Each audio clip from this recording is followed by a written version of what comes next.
Puji Tuhan, Shalom. Selamat pagi, selamat kita berjumpa kembali dalam ibadah raya GKTI Raja Daud, Minggu 20 Februari 2022. Apa kabar saudaraku? Saya harap kita dalam keadaan sehat dan luar biasa. Mari saudaraku, kita mau mulai masuk dalam ibadah kita pada pagi hari ini. Kita siapkan hidup kita memberikan yang terbaik bagi Tuhan. Kita memuji Tuhan, kita menyembah Tuhan. Sama kita katakan, Yesus, kau sungguh baik, sebab dia sangat baik bagi kita. Dia telah menuntun hidup kita sepanjang minggu ini. Ayolah kita bersyukur kepada-Nya.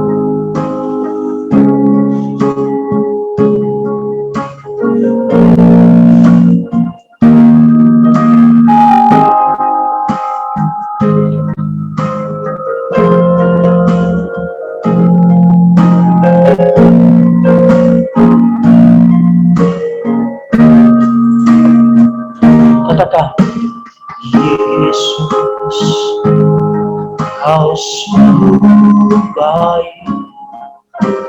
Yesus, namamu indah. Yesus, cinta kau selalu ku tinggikan, ku agungkan selamanya. Katakan sekali lagi, Yesus.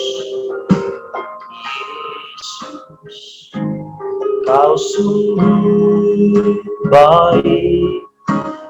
Yesus, namamu indah. Yesus, cinta kau selalu tinggikan, ku agungkan selamanya. Ku mau memujimu, ku selalu memujimu. Ku mau menyembahmu, ku selalu sembahmu. Kau yang layak terima semua pujian, kemuliaan hanya bagi Tuhan. Kami bersyukur buat kebaikan-Mu ya Bapa. Mari dari awal kita nyanyikan pujian ini, kita katakan, Yesus, kau sungguh baik.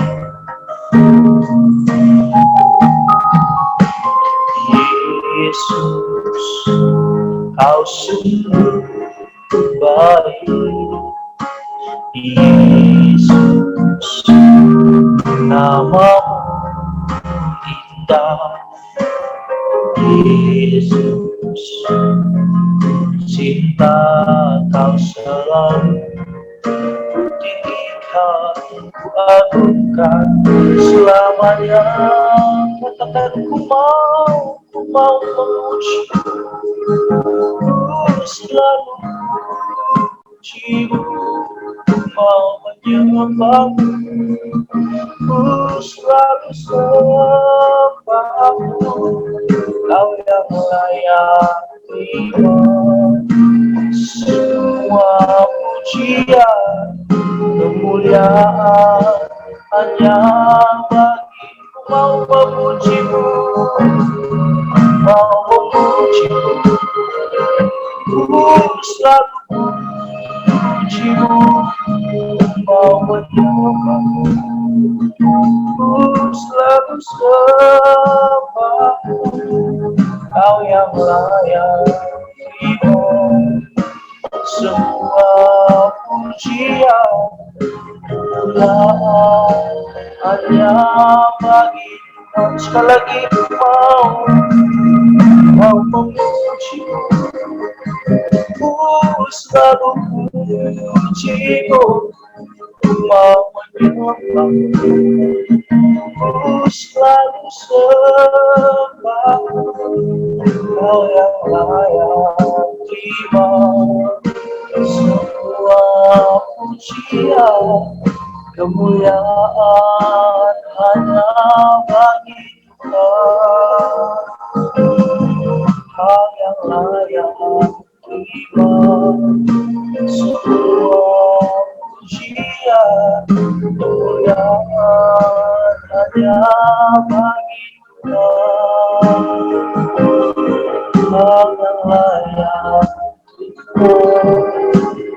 semua pujian kemuliaan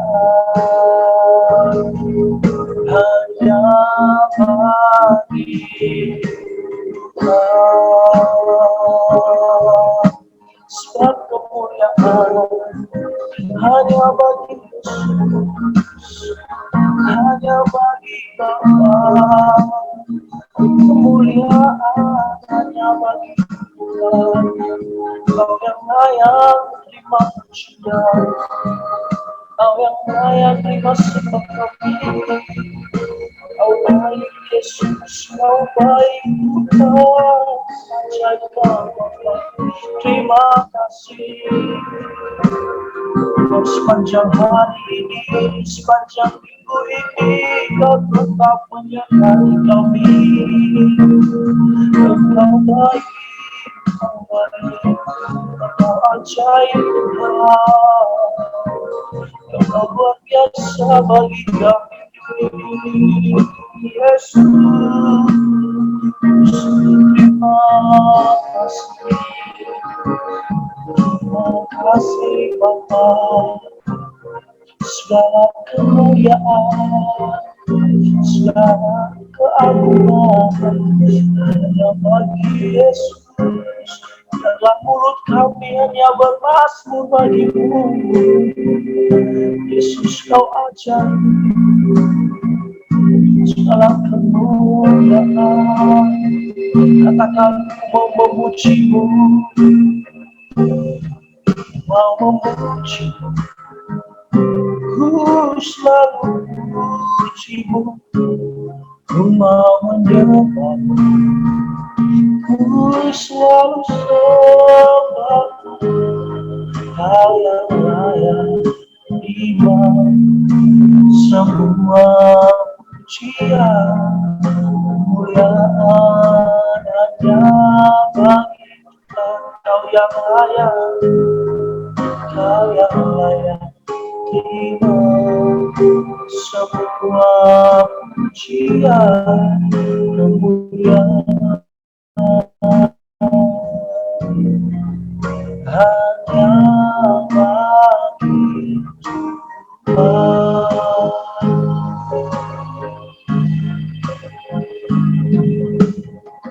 Terima kasih Bapa, terima kasih Yesus, terima kasih Roh Kudus buat kebaikan-Mu dalam hidup kami. Kau sungguh ada dan sungguh menyertai kami Tuhan Yesus. Kami percaya Tuhan, setiap detik langkah kami dalam kami berada ya Bapa, kami tetap Engkau pelihara ya Tuhan Yesus. Di mana kami berada pada saat ini ya Tuhan, kami tetap menyerahkan hidup kami dalam tangan-Mu. Biarlah ibadah kami, kiranya Engkau tuntun, Engkau pelihara, Engkau rapi kami Bapa. Kau berkati ibadah kami dari awal hingga akhir nanti ya Tuhan. Kami serahkan sepenuhnya ke dalam tangan-Mu Bapa. Kami mau bersuka cita, memuji, memuliakan nama-Mu. Dalam nama Tuhan Yesus kami berdoa, kami bersyukur. Bersama-sama kita katakan, amin. Baik saudaraku, kita mau memuji Tuhan. Kita sama-sama katakan, kami yang telah ditebus.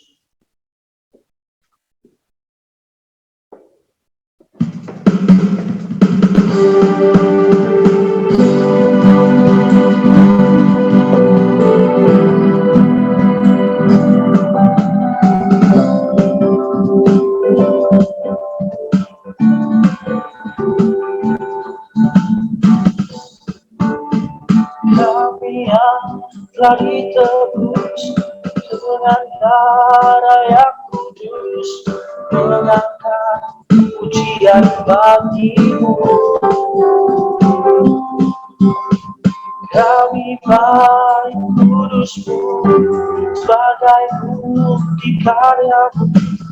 Nyatakan Kau besar dan hidup. Sama-sama katakan berlari sampai tujuan, mendapatkan mahkota kekal. Kami terima kuasa-Mu Tuhan, kami terima kemenangannya. Kau sediakan kami bawa setiap langkah. Dimanapun kami berdiri, manapun kami kan pergi, sungguh pasti ku mujizatmu terjadi.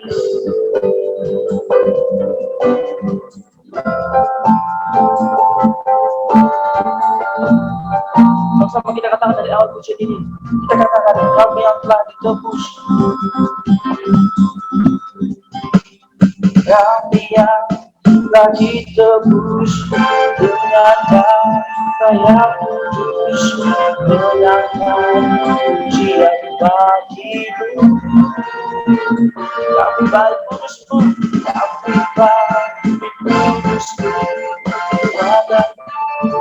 padamu mengatakan kau bersama. Jangan berlari sampai tujuan, berlari sampai tujuan, mendapat maka mendapatkan. Kami terima kasih-Mu Tuhan, kami terima kemenangan yang Kau sediakan, kami bawa segala langkah. Kemanapun kami berdiri, kemanapun kami akan pergi, di situ pasti mujizatmu terjadi. Kami terima kasih-Mu Tuhan, kami terima kemenangan yang Kau sediakan, kami bawa di setiap langkah. Dimanapun kami berdiri, dimanapun kami akan pergi, di situ pasti mujizatmu terjadi. Di situ pasti mujizatmu terjadi. Di situ pasti mujizatmu terjadi. Puji nama Tuhan, saudaraku. Kita mau lebih lagi bersuka cita. Kita katakan Allah itu baik, sebab Dia sangat baik bagi kita.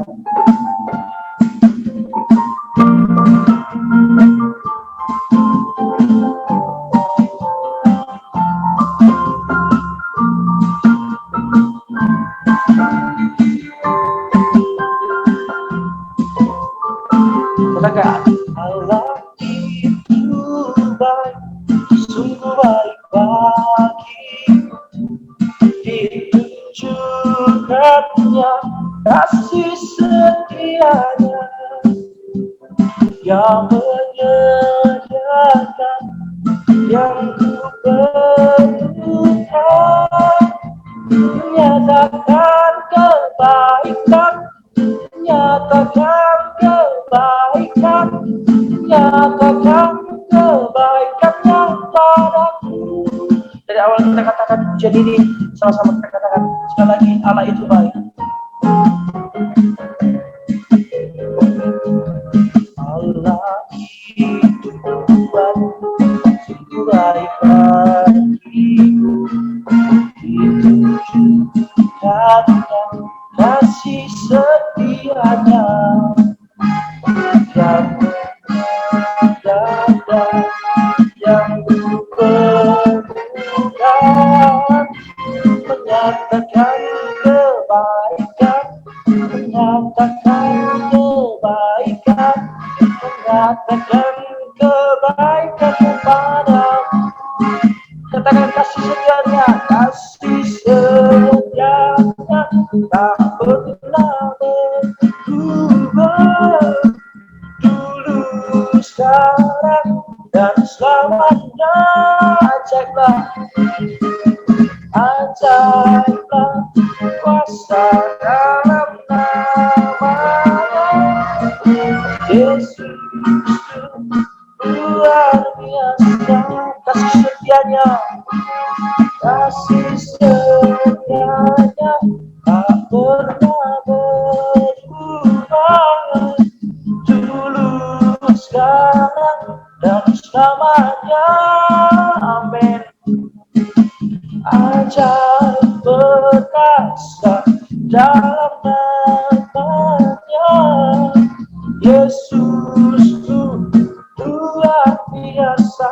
Katakan Yesusku Yesusku luar biasa, Yesusku luar biasa, Yesusku luar biasa.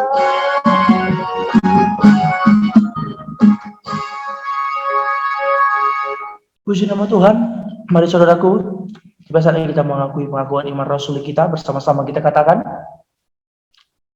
aku percaya kepada Allah, Bapa yang Maha Kuasa, Khalid langit dan bumi, dan kepada Yesus Kristus, anaknya yang tunggal Tuhan kita, dan dikandung daripada Roh Kudus, lahir daripada anak darah Maria, yang menderita di bawah pemerintahan Pontius Pilatus, disalibkan, mati dan dikuburkan, turun ke dalam kerajaan maut, pada hari yang ketiga bangkit pula dari antara orang mati, naik ke surga, duduk di sebelah kanan Allah, Bapa yang Maha Kuasa, dan akan datang dari sana untuk menghakimi orang yang hidup dan yang mati.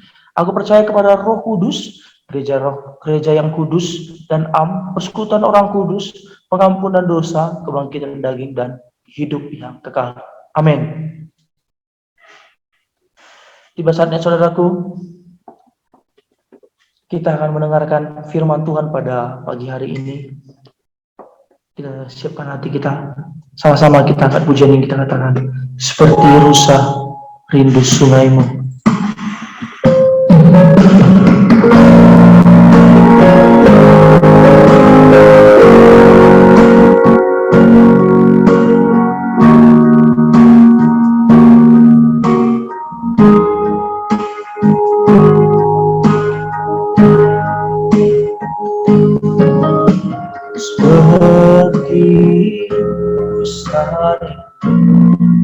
Sungaimu jiwaku rindu Engkau, Allah Tuhan hasrat hatiku rindu menyembahmu. Sekali lagi, seperti rusa rindu sungaimu, seperti rusa sungaimu jiwaku rindu Engkau, Allah Tuhan hasrat hatiku rindu menyembahmu. Engkau kekuatan dan perisaiku, kepadamu rohku berserah. Kaulah Tuhan hasrat hatiku rindu menyembah. Katakan Yesus, Yesus, Yesus, Kau berarti bagiku. Oh Yesus, oh Yesus, Kau segalanya. Engkau kekuatan, Engkau kekuatan dan perisaiku, kepadamu rohku berserah.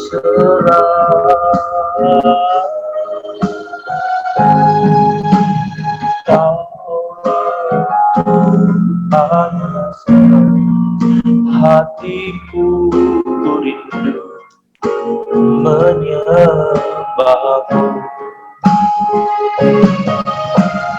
Yesus, Yesus, Kau berarti bagiku. Oh Yesus, Yesus, Kau segalanya. Kau segalanya bagiku.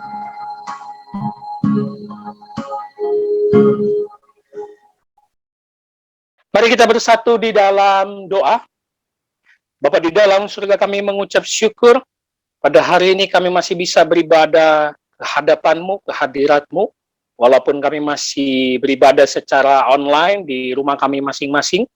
Biarlah nyanyian pujian kami dalam ibadah online ini tetap menyukakan hati Tuhan. Dan sebentar kami ingin kembali duduk diam untuk belajar kebenaran firman-Mu. Oleh karena itu Roh Kudus yang berotoritas penuh dalam penyampaian firman ini terhadap setiap jemaat-Mu di tempat masing-masing, dan terutama kepada hamba-Mu yang menyampaikan firman ini, urapi hamba-Mu yang penuh dengan dosa dan keterbatasan ini, layakkan hamba-Mu untuk bisa menyampaikan kebenaran firman ini. Terima kasih Bapa, di dalam nama Yesus Kristus kami siap menyambut kebenaran firman. Amin. Shalom, saudara-saudara sekalian, selamat hari Minggu untuk kita semua. Puji Tuhan, saya bisa kembali untuk menyampaikan firman karena beberapa minggu belakangan saya juga terkena COVID sekeluarga. Tapi puji Tuhan, Tuhan sudah memberikan kekuatan untuk bisa kita kembali bertemu di dalam ibadah online ini. Kita masih dalam ibadah online dikarenakan situasi yang belum memungkinkan, begitu banyaknya kasus dan terutama terhadap rekan-rekan atau orang-orang terdekat, maka kita mungkin sampai akhir Februari kita akan tetap beribadah online. Oleh karena itu, rekan-rekan semua tetap bisa mengikuti ibadah kita setiap hari Minggu jam 8 pagi akan ditayangkan ibadah GKTI Raja Daud. Nah, sekarang kita akan kembali melanjutkan seri eksposisi kita yang sudah ditunda sejak bulan Desember. Jadi ada sekitar 1,5 bulan kita tidak melanjutkan eksposisi Markus, dan hari ini saya akan kembali membawakan seri eksposisi Injil Markus kita, dan dalam 2 minggu terakhir di bulan Februari ini kita akan menyelesaikan pasal 7 ya. Jadi kita punya keinginan kita bisa menyelesaikan Markus 16 pasal di tahun 2022 ini. Mari buka Alkitab kita. Hari ini kita akan membahas dari Markus pasal 7 ayat 31 sampai 34 ya. Jika waktu kita sempat memungkinkan sampai ayat 34. Markus pasal 7 ayat 31 sampai 34. Kalau Bapak Ibu Saudara, rekan-rekan masih mengingat, terakhir kita eksposisi Markus itu di kisah perempuan Sirofenesia yang dikatai anjing oleh Tuhan Yesus. Betul ya? Tapi kita tahu di situ maknanya setelah kita gali, ternyata anjing bukan sekedar anjing yang dibenci, anjing jalanan atau anjing yang dianggap najis, melainkan anjing yang dipelihara, dirawat seperti keluarga, seperti anak sendiri, kinarion, ya. Sehingga itu membuktikan bahwa Yesus mengasihi dia sebagai bangsa asing. Dan sampai akhir pasal 7 ini masih bercerita di tempat daerah bangsa asing atau non-Yahudi. Mari kita lihat Alkitab kita, Markus pasal 7, kita mulai di ayat 31. Sekarang sudah perikop baru. Judul perikopnya Yesus menyembuhkan seorang tuli. Ya. Markus pasal 7 ayat 31. Saya bacakan untuk kita semua. Kemudian Yesus meninggalkan pula daerah Tirus dan dengan melalui Sidon pergi ke Danau Galilea di tengah-tengah daerah Dekapolis. Dari kisah perempuan Sirofenesia di Tirus dan Sidon, atau itu menjadi kota Lebanon pada zaman itu ya, Lebanon modern. Sekarang dia 31, Markus melanjutkan ceritanya bahwa Yesus akan menuju Dekapolis. Dekapolis, yaitu Deka yang artinya 10, adalah 10 kota yang merupakan kota bangsa non-Yahudi. 10 kota ini pernah dikuasai oleh orang-orang Yunani di bawah kekuasaan Alexander Agung, Alexander the Great. Jadi kota ini ya disebut oleh orang Yahudi adalah kota-kota bangsa kafir juga ya, karena mereka menyembah berhala dan mereka bukan orang Yahudi. Dan sekarang Yesus menuju ke tempat itu. Tapi yang menariknya kalau kita lihat ayat 31, rute Yesus itu mutar. Nah ini dia. Ya dikatakan tadi ayat 31, dia meninggalkan Tirus dan Sidon, pergi ke Danau Galilea di tengah-tengah daerah Dekapolis. Dia menuju Dekapolis, daerah 10 kota, Tapi dia melalui Danau Galilea yang seharusnya tidak perlu. Para penafsir dan ahli-ahli perjanjian baru melihat ini suatu rute yang aneh. Jadi rutenya seperti tapal kuda, mutarnya jauh sekali. 120 mil ya dari Tirus dan Sidon menuju Dekapolis. Sehingga banyak yang tidak mengerti apa maksud Yesus begitu jauh mutarnya. Ada penafsir yang mengatakan dia ini mengulur waktu supaya Yesus tidak disibukkan ketemu dengan orang-orang Farisi atau ahli Taurat yang ingin membunuh dia, dan juga kepada utusan-utusan Herodes Antipas yang sudah mencari-cari Yesus karena dianggap sebagai raja yang baru, ya, namanya yang begitu terkenal. Kita sudah bahas di pasal sebelumnya. Jadi perjalanannya sangat jauh mutarnya. Itu bayangkan ya, kalau seperti ini misalnya kita buat ke daerah kita, itu bagaikan di Pulau Sumatera misalnya, di daerah Jambi atau Lampung yang di bawah Pulau Sumatera, mau ke Jakarta, ke Pulau Jawa, mutarnya lewat Kalimantan.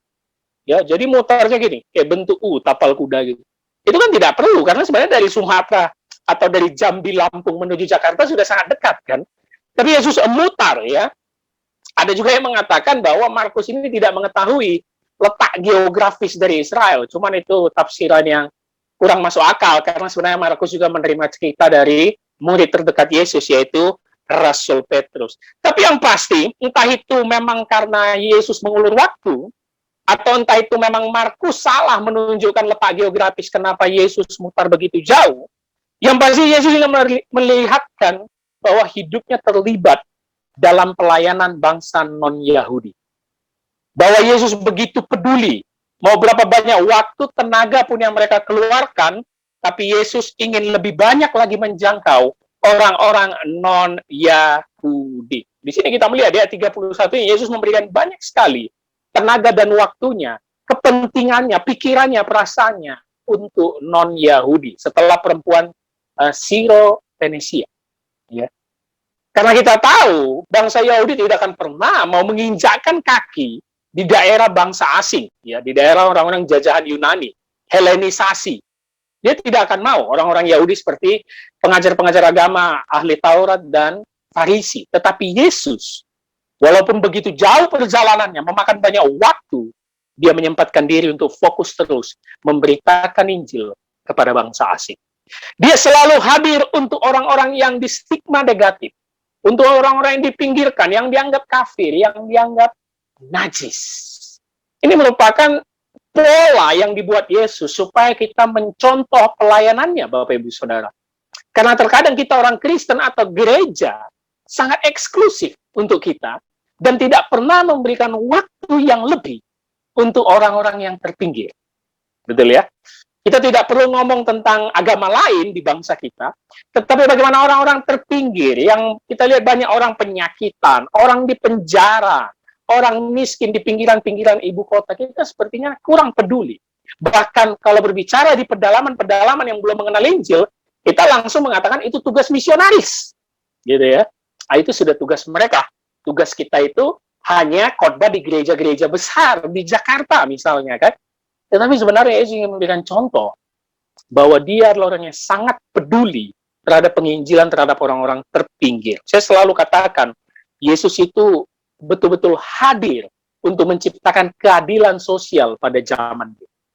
Nah, oleh karena itu juga ini menjadi tugas kita di dalam penginjilan, bukan hanya soal pelayanan di gereja, tetapi kita harus memiliki simpati dan empati untuk memerlukan banyak waktu melakukan penginjilan kepada orang-orang terpinggir. Kita jangan sampai salah paham bahwa melakukan penginjilan atau menjala manusia, seperti tugas Yesus yang memberikan kepada Petrus sebagai penjala manusia, bukan soal memindahkan agama orang lain, bukan.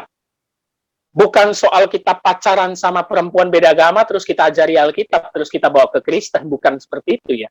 Tetapi kita menciptakan keadilan sosial terhadap orang-orang yang dipinggirkan. Sebagaimana di zaman Alkitab, di zaman Yesus, begitu banyak orang terpinggirkan, bangsa-bangsa non-Yahudi yang dibenci, tapi Yesus hadir untuk mereka. Itu menjadi tugas kita. Coba kita lanjut ayat 32. Di situ, orang membawa kepadanya seorang yang tuli dan yang gagap, dan memohon kepadanya, supaya ia meletakkan tangannya atas seorang itu. Seperti biasa, nama Yesus yang sudah terkenal, kita sudah bahas di pasal sebelumnya, sampai ke daerah non-Yahudi pun namanya sudah terkenal. Begitu dia nyampe di daerah Dekapolis, orang sudah ngantri. pasien-pasien sudah ngantri. Di mana ada Yesus, pasti sudah ada kerumunan yang minta mukjizat dan kesembuhan. Nah, menarik di ayat 32, ada satu kasus di mana ada orang tuli dan yang gagap, ya, dibawa kepadanya. Yang pasti membawa dia pasti ini rekan keluarga, saudara, teman-teman, tetangga terdekat, karena dia tuli dan gagap. Nah, yang menarik kita perhatikan, orang ini memiliki kelemahan atau penyakit tuli dan gagap. Tapi garis bawahi kata gagap, ya. Karena Markus menggunakan satu kata Yunani, mogilalos atau mogilalon, yang artinya tidak dapat berkata-kata. Ini kata yang sangat jarang, mogilalos, karena kata ini nanti hanya ada di Perjanjian Lama sekali di dalam Septuaginta. Jadi Bapak Ibu Saudara, rekan-rekan perlu tahu, Perjanjian Lama memang bahasa Ibrani, ditulis dalam bahasa asli Ibrani, tetapi pada zaman dulu, di zaman Yesus, sudah ada yang menerjemahkannya ke bahasa Yunani. Sehingga itu disebut Septuaginta. Jadi Septuaginta artinya Perjanjian Lama yang diubah ke bahasa Yunani, bukan bahasa Ibrani. Nanti akan kita ketemukan kata itu di Perjanjian Lama dalam bahasa Yunani, di Septuaginta. Mogilalos, gagap. Kenapa? Karena menurut medis juga di zaman sekarang, biasanya kalau tuli, ya, itu disertai tidak bisa ngomong. Betul ya? Itu sudah sepaket. Karena menurut dunia kedokteran atau dunia medis, kenapa mereka begitu? Karena tidak bisa mendengar apa-apa, tuli, maka juga sulit mengeluarkan kata-kata. Karena dia tidak pernah mendengarkan orang ngomong, tidak pernah mendengarkan kata-kata. Sehingga orang tuli biasanya disertai dengan gagap atau tidak bisa berbicara. Tetapi pada konteks zaman Yesus, ini orang terpinggir, Bapak Ibu Saudara. Kita sudah tahu orang-orang penyakitan seperti lumpuh, buta, kusta, dan tuli juga adalah orang-orang yang dianggap terkena kutukan Allah. Orang-orang terpinggir, penyakitan yang tidak boleh bergabung dengan orang-orang sehat yang tidak boleh masuk ke dalam bait suci. Nah, jadi kita akan melihat, dia tuli dan gagap. Dan kata mogilalos tadi, kata Yunani ini muncul di Perjanjian Lama dalam kitab Yesaya pasal 35. Dan hanya sekali digunakan. Perjanjian Baru hanya sekali menggunakan kata mogilalos, dan hanya digunakan sekali juga dalam terjemahan Septuaginta di Perjanjian Lama, Yesaya pasal 35 ayat 5 dan 6. Saya bacakan ya. Pada waktu itu mata orang-orang buta akan dicelikkan, dan telinga orang-orang tuli akan dibuka. Ayat 6.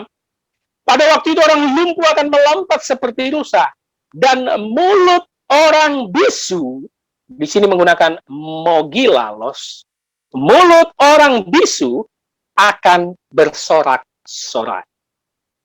Jadi kita sudah lihat kaitannya sangat jelas dari Perjanjian Lama dan apa yang dilakukan Yesus di perikop orang tuli ini. Ya, jadi di sini ingin melihatkan bahwa kaitan Yesaya pasal 35 itu, kita tahu Yesaya itu punya dua bagian. Ada tentang penghakiman, dan ada tentang janji keselamatan. Dan mulai di Yesaya pasal 35, itu sangat jelas untuk nubuatan keselamatan terhadap bangsa asing. Ya. Jadi peralihannya dari penghakiman menuju eskatologi keselamatan bagi orang-orang pilihan Tuhan. Artinya Markus mau menjelaskan kedatangan Yesus ke Dekapolis, ketemu dengan bangsa non-Yahudi, orang tuli dan gagap ini, mogilalos, adalah wujud penggenapan dari nubuatan Yesaya pasal 35, di mana dia datang untuk memulihkan bangsa asing atau non-Yahudi. Jadi Markus tepat sekali mengambil satu kata yang sangat jarang ini, mogilalos, dan tidak akan ditemukan di kitab lainnya. Sehingga pasal Yesaya 35 memperlihatkan bahwa bangsa asing akan bersorak-sorai ketika Mesias itu hadir. Sama seperti perikop sebelumnya, perempuan Sirofenesia yang juga menerima keselamatan dari Yesus. Dan kita tahu tadi ayat 32, keluarga datang membawa dia dan memohon apa? Supaya Yesus meletakkan tangannya ke atas dia dan menyembuhkan dia. Dan kita perlu tahu kenapa orang Dekapolis sudah berkerumun datang untuk meminta kesembuhan. Jangan lupakan perikop orang gila di Gerasa. Yang kita tahu di akhir ceritanya setelah dia sembuh, dia kerasukan legion. Yesus mengingatkan, pergilah, beritakan bagaimana kau disembuhkan. Dan teks Alkitab itu di Markus pasal 5 mencatat orang ini memberitakan nama Yesus di sekitar Dekapolis. Sehingga ketika Yesus datang, semua orang sudah mengenal nama dia. Karena penginjil dan misionaris pertama, orang gila yang kerasukan di Gerasa. Jadi kaitannya sangat luar biasa, Bapak Ibu Saudara. Sehingga orang tuli dan gagap ini datang, dan kita lihat ayat 33. Dan sesudah Yesus memisahkan dia dari orang banyak, sehingga mereka sendirian, ia memasukkan jarinya ke telinga orang itu, lalu ia meludah dan meraba lidah orang itu. Perhatikan, ini sangat menarik. Ayat 33 dan 34 menjadi fokusnya, Bapak Ibu Saudara. Perhatikan. Ketika keluarganya membawa si tuli dan gagap datang, minta disembuhkan, minta supaya Yesus tumpang tangan, Yesus langsung memisahkan dirinya dan si orang tuli dari kerumunan orang banyak. Menarik. Yesus akan membawa dia ke pinggir, tidak ramai dilihat orang banyak yang datang juga berkerumun minta kesembuhan. Dia memisahkan diri sehingga mereka sendirian, kata ayat 33. Artinya tinggal Yesus dan si tuli dan gagap. Oke, ini menarik. Kita harus lihat dari sketsa gambaran yang dibuat Markus. Lalu kita akan melihat Yesus memberikan tanda atau bahasa isyarat. Bapak Ibu Saudara, kalau kita tahu di zaman sekarang, kalau ngomong dengan orang yang tuli, harus memakai bahasa isyarat, dan mereka menguasai itu. Bahkan sekarang sudah hampir di semua stasiun televisi di zaman kita, mau itu berita, mau itu apapun, sudah ada penerjemah yang di kolom kanan bawah, kan? Bahasa isyarat, supaya rekan-rekan kita yang tidak bisa mendengar, bisa mengerti apa maksud dari berita itu. Betul ya? Dan ini juga, Yesus memberikan bahasa isyarat. Tentu bahasa isyarat di zaman dia ya, tidak sama di zaman kita. Bagaimana bahasa isyarat untuk orang tuli. Ada 4 bahasa isyarat yang Yesus lakukan, dia 33 dan 34. Kita lihat 33 dulu. Yang pertama, memasukkan jari ke telinga orang itu. Itu bahasa isyarat yang pertama. Yang kedua, meludah dan meraba lidah orang itu. Yang ketiga dan keempat di ayat 34, saya bacakan dulu. Menengadah ke langit, melihat ke surga. Look up to heaven, terjemahan Inggrisnya. Dan yang keempat, menarik nafas dan berkata, Efata, terbukalah. Ini 4 bahasa isyarat yang Yesus lakukan terhadap orang tuli. Dan ini kan mereka sendirian. Yesus memisahkan diri. Coba kita mulai dari yang pertama. Memasukkan jari ke telinga orang tersebut. Apa maksud Yesus? Yesus ini aneh-aneh dalam gaya penyembuhan ya. Ada yang ludah, lalu diaduk ke pasir gitu ya, sewaktu menyembuhkan orang buta ya. Apa maksud Yesus masukkan jari ke telinga orang? Ini bahasa isyarat supaya Yesus ingin menunjukkan ke dia, aku tahu bahwa engkau tuli. Perhatikan tangan saya, Bapak Ibu Saudara. Jadi Yesus akan memasukkan ke telinga dia, aku tahu bahwa kau tidak bisa mendengar. Nah, itu dia, yang pertama. Selain itu, selain dari bahasa isyarat masukkan jari ke telinga orang tuli itu, menunjukkan Yesus menyentuh dia. Ini enggak hal sepele, Bapak Ibu Saudara.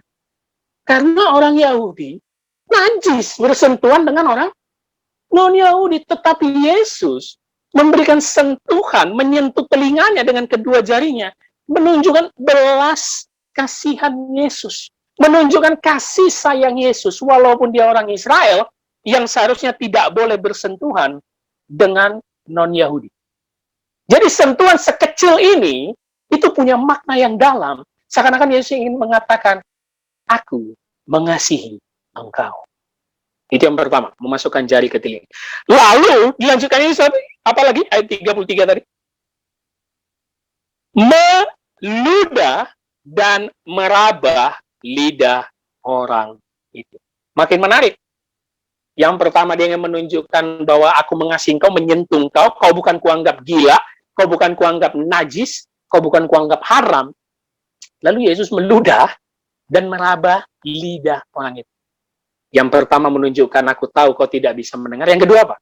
Aku tahu kau tidak bisa berbicara. Mau gila loh, gagap, tidak dapat berkata-kata dengan benar. Disentuh Yesus. Dan menggunakan apa? Ludah. Ludah sendiri bagi orang Yahudi, ini haram, Bapak Ibu Saudara. Ludah itu termasuk cairan yang najis, disertai juga dengan apa? air mani, ini dicatat semua di dalam kitab Musa ya. Air mani, ludah, darah, itu semua hal-hal yang haram yang tidak boleh kita gunakan untuk melakukan sentuhan kepada sesama manusia seharusnya. Tetapi bagi orang non-Yahudi, lagi-lagi, bagi orang asing, ludah merupakan salah satu cairan yang dianggap sebagai cairan yang bisa menyembuhkan. Selain balsem, mereka punya kepercayaan ludah juga bisa menyembuhkan luka. Ya. Bahkan nggak usah orang non-Yahudi pada zaman itu. Di zaman kita aja, dulu orang tua ngajarin kalau kita lagi kecil, jatuh dari sepeda, itu awalnya sebelum dikasih betadin, coba taruh ludah dulu gitu ya. Ludah itu kata menurut kedokteran punya enzim-enzim yang bisa menyembuhkan gitu ya. Dan ini yang mau Yesus lakukan. Seakan-akan Yesus mengatakan seketika menaruh ludah dan menaruhnya ke lidah orang itu, aku tahu kau tidak bisa berbicara. Dan aku akan menyembuhkan engkau. Nah, itu maksud yang Yesus ingin katakan. Jadi yang pertama dia meletakkan jari, aku tahu kau tidak bisa mendengar, tenang, aku mengasihi engkau, aku tidak menganggap kau orang asing atau najis. Yang kedua dia taruh ludah sebagai bukti ingin menyembuhkan, sebagai alat atau media yang menyembuhkan, dan menaruh ke lidah orang itu, menandakan, aku tahu juga kau tidak dapat berbicara, dan aku akan menyembuhkan. Ini bahasa isyarat, dua bahasa isyarat di ayat 33 yang bisa kita lihat. Tapi ya, ini hanya di konteks saat Yesus melakukan ini. Jangan ini kita jadikan pola untuk menyembuhkan orang atau jemaat di zaman sekarang. Ngapain, Bapak Ibu Saudara? Walaupun kita ketemu teman-teman yang tuli atau tidak bisa ngomong, ngapain? Kita nggak perlu melakukan metode Yesus ini. Karena Yesus punya konteks tersendiri saat melakukan ini kepada bangsa non-Yahudi. Yang pasti, non-Yahudi dijembati Yesus dengan melakukan mujizat. Karena mereka belum percaya kepada Allah. Belum percaya kepada Yesus. Bagi kita orang percaya, mujizat bukan menjadi hal yang utama. Bagi kita orang percaya, kesembuhan bisa didapat dari mana saja sesuai cara Tuhan. Minum obat ke dokter, bukan soal bagaimana kita datang ke pendeta, supaya dijampi-jampi atau disentuh bagaimana Yesus melakukan ini. Bukan itu yang menjadi inti. Nah, coba kita habiskan bahasa isyaratnya di ayat 34. Kemudian sambil menengadah ke langit, Yesus menarik nafas dan berkata kepadanya, Ephata, artinya terbukalah. Bahasa isyarat ketiga, menengadah ke langit. Look up to heaven. Apa maksud Yesus? Setelah menyentuh telinga dan lidahnya, Yesus mau katakan kepada dia dengan bahasa isyarat yang ketiga, kesembuhanmu dari surga. Kesembuhanmu dari Sang Ilahi dari surga. Karena bangsa non-Yahudi atau bangsa asing juga mempercayai dewa-dewa yang mereka sembah itu berasal dari atas. Berasal dari tempat tertinggi dewa-dewa yang mereka sembah. Sehingga Yesus ingin mau katakan, kesembuhanmu ini dari Sang Ilahi, pencipta langit dan bumi. Dialah yang akan menyembuhkan telingamu dan lidahmu. Itu maksud Yesus dalam bahasa isyarat. Yang ketiga, menengadah ke langit. Dan yang keempat apa? Yesus menarik nafas. Jadi kalau saya contohkan, Bapak Saudara bisa perhatikan, dia menarik nafas setelah mengadah ke langit ya. Yesus menarik nafas panjang. Apa maksudnya? Lagi-lagi bahasa isyarat. Untuk menunjukkan Yesus akan melakukan sesuatu. Tetapi yang menjadi kunci pokoknya adalah Yesus menarik nafas dan berkata apa? Ephata. Pakai tanda seru ya Bapak Saudara. Terbukalah. Ini kan lucu ya. Kita tolong ya. Kalau baca teks, ini pentingnya eksposisi. Gak usah buru-buru. Coba kita renungkan. Kenapa saya bilang lucu di bahasa isyarat yang keempat setelah Yesus menarik nafas dan berkata, Ephata, yang artinya terbukalah. Orang dia nggak bisa dengar kok. Iya kan? Dia kan masih tuli. Teks Alkitab belum mengatakan dia sembuh. Belum. Dia 33 dan 34 belum, nanti di ayat bawahnya. Ngapain Yesus ngomong Ephata, gitu loh. Bisa ya? Nah ini pentingnya kita kritis, Bapak Saudara. Orang dia tuli kok. Yesus tahu juga kok, dia udah nyentuh dia kan. Ngapain Yesus ngomong Ephata? Emang dia dengar? Nah itu dia. Tetapi ternyata ini bahasa isyarat pamungkas yang Yesus katakan. Setelah dia memberi isyarat menarik nafas, yang artinya aku memiliki belas kasihan, ekspresi kepedulian dan perhatian kepadamu, kasih sayang dari surga. Tadi dia menghadap ke langit, dan dia mengucapkan firman yang berkuasa. Apa itu? Efatah.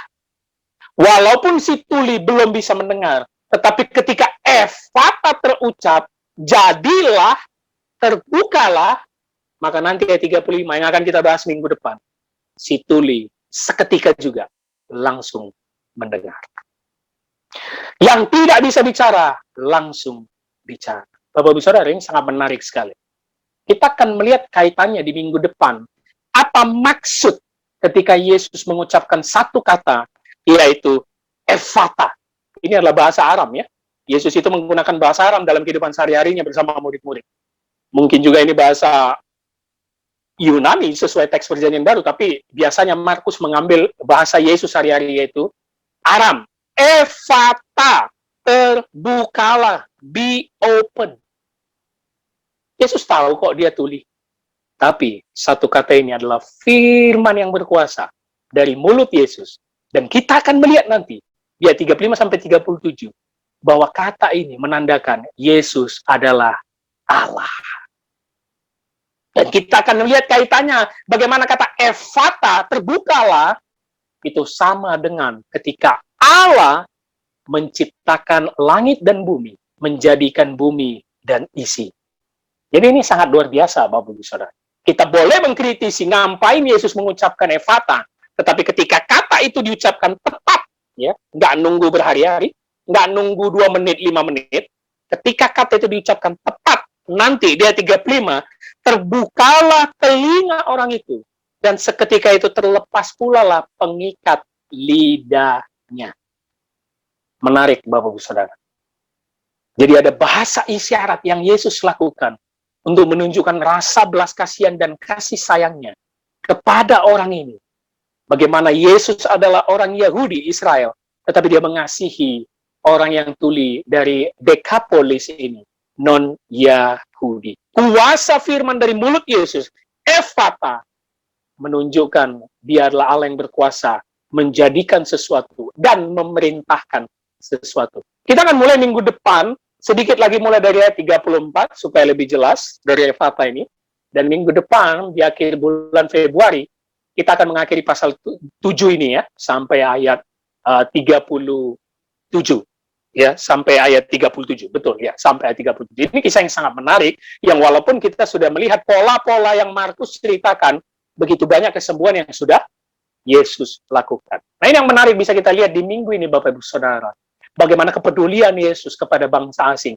Dan ingat, bagaimana dia tadi mengambil satu momen untuk berdua saja. Nggak perlu pamer lah. Walaupun sudah banyak pasien yang ngantri berkerumun ya. Beda dengan fenomena yang kita lihat di zaman sekarang di media sosial. Ada salah satu hamba Tuhan yang, waduh, di jalanan menyembuhkan, pamer di kerumunan. Aduh, ngapain ya Bapak-Ibu Saudara? Tapi biarlah itu tentang pelayanan dia, kita tidak perlu mengurusi. Tetapi kalau kita back to Bible, Yesus sendiri, sang empunya mujizat, yang kalau bisa kita katakan hanya dengan menyentikkan jari, dia bisa menyembuhkan orang. Dia nggak mau pamer. Dia mengambil satu momen khusus, membawa si tuli dan gagap, dan dia menunjukkan belas kasihannya. Dia menyentuhnya dengan bahasa isyarat. Dia menunjukkan ada kepedulian dan kasih sayangnya. Dan inilah yang menjadi tugas kita, Bapak-Ibu Saudara. Yuk kita belajar menunjukkan belas kasihan dan kepedulian kepada orang-orang terpinggir. Hilangkan stigma negatif yang berkembang di masyarakat. Kita sebagai anak Tuhan yang harus turun ke lapangan, yang harus memberikan penginjilan kepada orang-orang yang terpinggir ini. Ini menjadi tugas kita semua. Saya tahu ini berat, bukan hanya kepada jemaat awam, tapi juga kepada sesama pendeta yang sudah terlalu nyaman di gedung gereja, sehingga di masa-masa COVID ini, kita tetap bisa memberitakan Injil kepada orang yang membutuhkan, kepada orang yang ingin mendengarkan nama Yesus. Kita sudah punya banyak media, dan kita harus melakukan itu.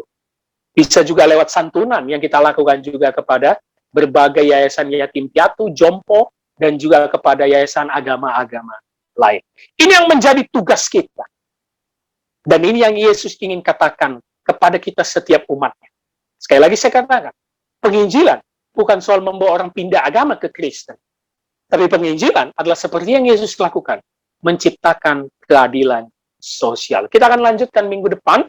Kita akan melihat makna Efata lebih dalam sampai kita menyelesaikan Markus pasal 7. Amin. Tuhan Yesus memberkati. Mari kita berdoa. Bapa kami mengucap syukur pada hari ini kami bisa melanjutkan seri eksposisi Injil Markus.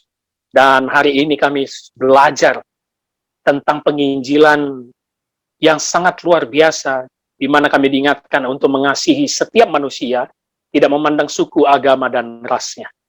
Dan biarlah mukjizat yang Yesus lakukan menjadi pembelajaran bagi kami, bahwa kami selalu bisa mengasihi orang-orang yang terpinggir, orang-orang yang menderita, yang distigma negatif oleh masyarakat. Terima kasih Bapa. Biarlah firman dimateraikan Roh Kudus dalam hati dan pikiran kami. Dimuliakan, ditinggikan namamu dalam nama Yesus Kristus. Kami telah berdoa dan mengucap syukur. Amin. Puji Tuhan, kita telah mendengarkan firman Tuhan pada pagi hari ini.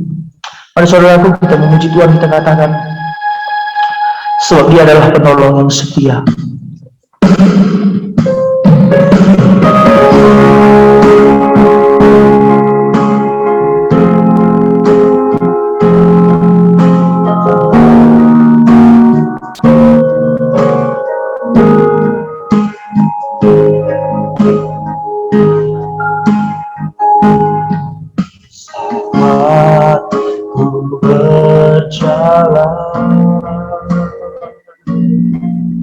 Kasih-Mu menerangi langkahku, tak bimbang, karena ku tahu Kau bersamaku. Kau lebih tahu yang terbaik bagi, Kau lebih bisa pulihkan hidupku. Ku berserah, ku percaya, hanya Yesus penolong yang setia. Dari awal kita jadi katakan, saat ku berjalan,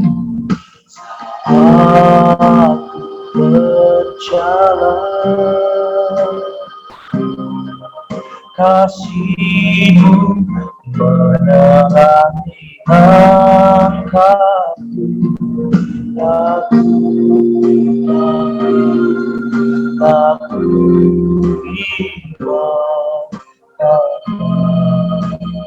ku tahu Kau bersamaku. Kau lebih tahu yang terbaik bagiku. Kau lebih bisa pulihkan hidupku. Ku percaya, hanya Yesus penolong yang setia. Hanya Yesus penolong yang setia. Hanya Yesus penolong yang setia.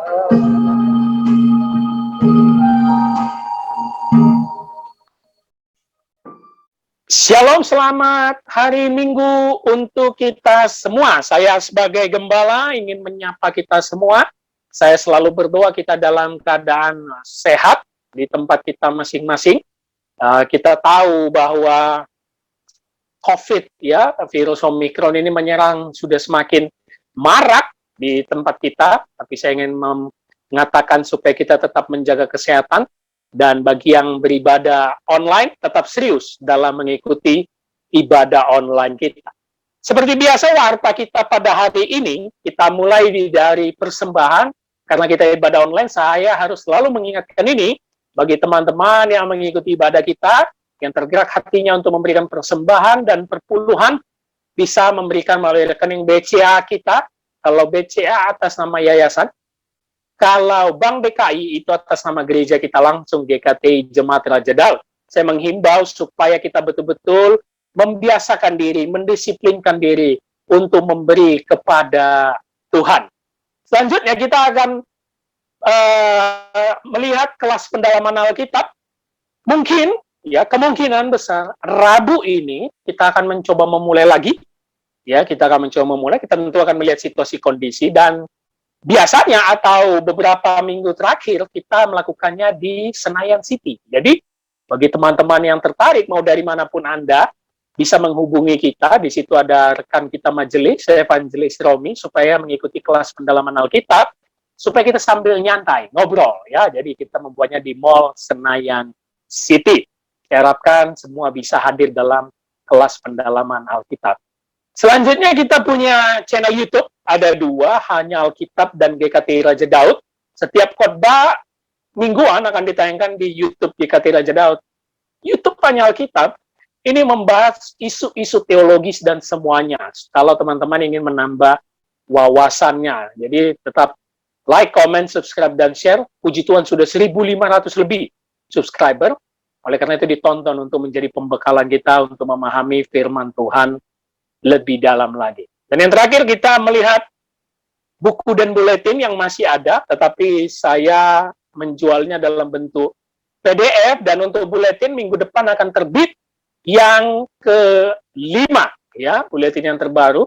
Jadi buletin itu berisi tentang artikel-artikel teologi dan juga ada bedah buku dan kesimpulan dari eksposisi Injil Markus yang sudah kita lakukan sampai pasal 7 ini. Kita buat terus berseri di setiap buletin. Jadi teman-teman bisa memesannya dalam bentuk PDF. Demikian yang bisa kita sampaikan. Untuk mengakhiri ibadah kita, Bapak Saudara, mari kita ambil sikap serius. Kita bersatu di dalam doa. Bapak di dalam surga, kami mengucap syukur pada hari ini kami bisa terus memuliakan Tuhan, beribadah kepada Tuhan. Biarlah ibadah kami dari awal sampai akhir ini menyenangkan hati Tuhan. Dan biarlah nyanyian pujian kami menjadi dupa yang harum di hadapan Tuhan. Terlebih firman yang ditabur, dimeteraikan Roh Kudus di dalam hati dan pikiran kami, supaya kami bukan saja sebagai pendengar firman, tetapi menjadi pelaku firman dalam kehidupan sehari-hari. Hamba-Mu berdoa buat semua jemaat, rekan-rekan, saudara yang beribadah di rumah ataupun langsung datang secara fisik di gerejanya. Kiranya Tuhan berkati dan Tuhan tetap berikan kami kesehatan. Berkati tangan-tangan yang sudah membantu pelayanan GKT Raja Daud. Berkati tangan-tangan yang sudah memberi persembahan. Biarlah persembahan dipakai untuk meluaskan pekerjaan Tuhan di bumi ini. Hamba-Mu berdoa meminta tolong kepada Tuhan untuk terus memberkati pelayanan GKT Raja Daud yang Kau percayakan kepada kami. Segala visi, misi, dan programnya, kiranya Tuhan berkati lewat berbagai media yang kami lakukan untuk menjangkau banyak jiwa. Biarlah segala bentuk pelayanan GKT Raja Daud beserta dengan Yayasan Pondok Raja Daud bisa membawa nama Tuhan semakin banyak dikenal orang dan banyak yang percaya terhadap keselamatan dari Tuhan Yesus. Terima kasih Bapak. Hamba-Mu khusus berdoa buat semua rekan, majelis, teman-teman, keluarga yang mungkin dalam keadaan sakit, bahkan yang mungkin terserang virus COVID-19. Kiranya Tuhan berikan kesembuhan, Tuhan jamah, Tuhan berikan kesehatan, sehingga kami bisa kembali fit dan bisa kembali mengikuti ibadah. Kami berdoa agar bisa secepatnya kembali bertemu tatap muka di dalam ibadah offline, supaya kami bisa bersekutu bersama dengan saudara seiman. Terkhusus hamba-Mu berdoa buat bangsa Indonesia. Tuhan yang berkati pemerintahan kami dari pusat sampai daerahnya, agar bekerja dengan jujur, bekerja dengan baik, takut akan Tuhan, bersinergi dengan baik, terkhusus untuk menyelesaikan masalah penyebaran COVID-19, agar semuanya bekerja dengan serius untuk menyelesaikan ini, dan setiap masyarakat di Indonesia bisa hidup kembali dengan baik. Kami berdoa agar kami bisa kembali beribadah dengan normal, bekerja dan beraktivitas dengan normal. Terima kasih Bapak. Hamba berdoa buat setiap jemaat-Mu umat Tuhan di bangsa Indonesia ini, agar bisa menunjukkan karakter Kristus kepada banyak orang di luar sana, sehingga membawa banyak jiwa mengenal Kristus. Banyak lutut bertelut, lidah mengaku, hanya Yesuslah satu-satunya Tuhan dan Juru Selamat dunia. Terima kasih Bapa, kami siap menerima berkat daripadamu. Mari setiap jemaat Tuhan yang ada di rumah, sebelum kita menerima berkat Tuhan, kita sama-sama berdoa, doa yang diajarkan oleh Tuhan Yesus. Bapa kami yang di surga, dikuduskanlah namamu, datanglah kerajaan, jadilah kehendak-Mu di bumi seperti di surga. Berikanlah kami pada hari ini makanan kami yang secukupnya, dan ampunilah kami akan kesalahan kami, seperti kami juga mengampuni orang yang bersalah kepada kami. Dan janganlah membawa kami ke dalam pencobaan, tetapi lepaskanlah kami daripada yang jahat, karena Engkau yang mempunyai kerajaan, dan kuasa, dan kemuliaan, sampai selama-lamanya. Amin. Arahkanlah hatimu dan terimalah berkat Tuhan. Tuhan memberkati engkau dan melindungi engkau. Tuhan menyinari engkau dengan wajahnya dan memberi engkau kasih karunia. Tuhan menghadapkan wajahnya kepadamu dan memberi engkau damai sejahtera. Amin.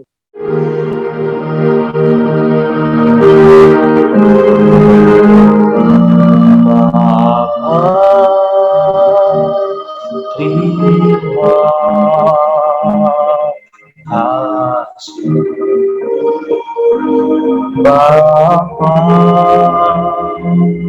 terima kasih. Bapa di dalam surga, ku terima